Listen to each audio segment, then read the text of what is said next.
Today, I have 5 huge movement mistakes you might be making in Black Ops 7, getting more and more advanced until the #1 movement mistake I see at the end of the video. But coming in first at number 5 is not having the right settings. And you'll want to make sure you have these settings right in Black Ops 7 so we can be on the same page for the remainder of this video. And here's what the key ones look like. Under the movement tab, I leave sprint assist on with sideways and backwards on as well. This helps with your omni movement. Scrolling down here, I have corner slice, wall jump, and combat roll off. Slide and dive behavior, I have this on hybrid. You want to make sure you're either on slide only or hybrid. This is so that you don't have a delay while sliding, and it gives you the ability to hold down the circle button and do the slide to prone mechanic, which we'll get into later. Automatic airborne mantle I have off. This is a huge one as well. And then under controller dead zone inputs, I make sure my left stick min is at 1, right stick max is at 70, right stick min is at 1, and right stick max is at 95. For movement purposes, we're just going to be focused on the left stick. But the biggest mistake that I see in the Black Ops 7 movement settings is when people leave their wall jump assist on, and here's why. I need to go again. Oh!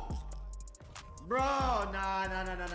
Wall jumping is super important in Black Ops 7, but it can also screw you up if you do it on accident. This is why wall jump assist is off and automatic airborne mantle is off, giving you full control of when you're going to be wall jumping. This should also stop you from accidentally jumping off the map. Movement mistake number 4 that I see is wall jumping incorrectly, often at the worst time and worst angles possible. One of the best examples I have is here on Raid, and it's this wall jump right here. If you're like me, it whispers at you every time to wall bounce on it and chow out front, but it's admittedly not smart because you're making yourself super vulnerable to people that might be on a head glitch. Wall jump like these might be tempting to use to jump from cover, but they're facing plenty of head glitches where you'll get instantly taken out if you try to use them. So let's talk about good wall jumps versus bad wall jumps. So wall jumping here is perfect 99% of the time because your opponents are going to be centered forward and not centered at the top of the wall unless they're cheating. It's perfect because they don't have any cover, it's close range, and this is a wall jump that gives you free information and the ability to finish the kill, all without putting yourself at too much of a disadvantage. Compared to the first wall jump where your opponent has all the positioning, this one is a lot more tactical and a lot smarter, and now you're the one with the favorable positioning. There's plenty of other wall jump spots like this in Black Ops 7 where you can use the wall jump to get free information with pretty much no downside at all. There's even some like this corner on B bomb where if you wall jump into the corner and push your left stick, you can see I'm pushing forward into the right.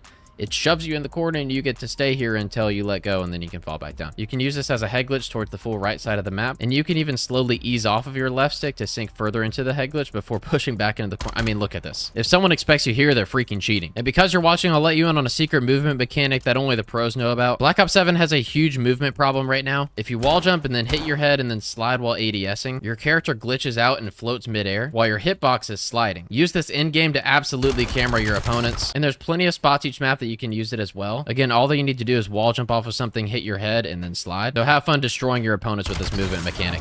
And one more point on wall jumping before we go to the next movement mistake. It's a very powerful movement mechanic, but it's also not overpowered. So make sure that you're using it wisely because a good wall jump will get you a free kill, but a bad wall jump will make you a free kill. And the third movement mistake that I see in Black Ops 7 is avoiding the slide to prone. With how much emphasis I just put on wall jumping, both with that crazy movement mechanic that we talked about and wall jumping in general, it's easy to forget you still need to master movement with boots on the ground. And as the movement meta progresses in Black Ops 7, you'll start to see a lot more people playing crazy spots and doing crazy wall jumps. Then people will get used to those wall jumps and center higher instead of lower. Just in case you don't know the slide to prone movement mechanic, like earlier, you do have to go into your settings and make sure your slide dive behavior is either on slide only or hybrid. Then it's as easy as sprinting in any direction and then holding down your slide button. So for example, on Den, if you've been wall jumping out to get kills or help your teammate with kills on the right side of the map, the next time you're in a similar engagement, you should do a slide to prone. And after that, your opponents are going to have no idea whether to center higher or center lower towards the ground. And if we're talking advanced movement for the slide to prone, one thing that's actually different about Black Ops 7 compared to Black Ops 6 is you can actually cut your slide to prone short if you just pull back on your left stick. So if I'm doing a slide to prone forward, I can hold the left stick forward and extend the length of the slide, or I can start the slide to prone forward and pull back on the left stick to cut it short. From the opponent's perspective, this is what a long slide to prone looks like, and the one cut short looks like this. Now this gets really interesting when we're doing a sideways slide to prone, because for whatever reason, your legs kick over to the other side of your body, and it makes this really weird animation where your player does like a roll. So if you cut that short by pulling right on your left stick, from your opponent's perspective, that animation happens even faster, and nobody's going to be able to keep up with you when you're doing a movement like that. And another benefit of having full control of the distance that you slide to prone is that if you're trying to slide to prone to a very specific angle like this, you can now stop yourself from sliding too far by, like I said, cutting your slide short by pulling your left stick in the opposite direction, ending that slide to prone exactly where you need to be. The number 2 movement mistake that I see in Black Ops 7 is people sliding incorrectly, and I don't mean how you slide, but when. Here's what I mean. So you're rounding a corner and you're unsure if somebody's waiting for you on the other side. Your options are A, to keep sprinting, B, to ADS and slowly round the corner, or C, to slide around the corner. And here's where an understanding of proactive versus reactive movement is key. Sprinting around the corner is relying on reactive movement if somebody is there waiting. I'm talking either a quick slide or a jump shot or a drop shot or something like that. The problem is you're having to factor in a delay of the sprint to fire after the opponent has already seen you, which gives your opponent a major advantage in this scenario. ADSing or slow walking around the corner does get rid of that sprint to fire delay, sure, but it also slows you down, and depending on how your opponent is holding, they might be able to see you way before you're able to see them. Sliding proactively around the corner speeds you up, not only getting rid of their advantage, but giving you a peeker's advantage. On top of that, there's no sprint to fire delay to worry about depending on when you start your slide, so your gun is up and ready to be fired by the time that you're out the doorway. When looking to improve, constantly be analyzing your own gameplay and your own positioning. After losing a gunfight, ask yourself if there is a way you could have better engaged, and note it down for the next time. And the number one movement mistake for Black Ops 7 is getting a running start for your wall jumps. Your momentum has little impact going into the wall jump, and slowing down to set them up is exposing yourself to being shot by the other team. Instead of jumping up to the top water tower like this, you should do this, running from underneath, turning around, and then jumping up. And here's how you can incorporate that to your gunfights to throw your opponents off. If you're shot at while running close to cover, jump, turn, and then wall jump,